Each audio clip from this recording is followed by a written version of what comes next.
তাআলা যদি দয়া করে আমাদেরকে মাফ না করে, আমাদের বাঁচার কোনো উপায় নাই। আপনি কি ভেবেছেন আপনার নামাজ দিয়ে আপনি জান্নাতে যাবেন?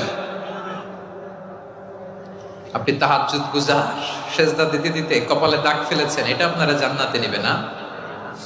আপনি এলাকার সবচেয়ে বড় হাতেম তাই দানশীল, এই দানের ভরসায় বসে আছেন, কশিন কালো না। আমাদের নামাজ, আমাদের রোজা, আমাদের ইবাদত, এগুলোকে মিজানের পাল্লায় উঠালে কোনো ওজনই হবে না।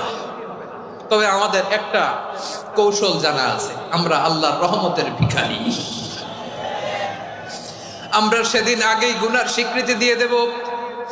আমরা বলবো, আল্লাহ তুমি প্রশ্ন করার আগে তোমার একটা কথা বলি, আমারে কিছু জিজ্ঞেস করো না, আমি সব করেছি। এমন কোন পাপ নাই যে পাপ আমারে দিয়ে হয় নাই। তোমার রহমত দিয়ে তুমি জান্নাতে পাঠাবা, তোমার দয়ায় জান্নাতে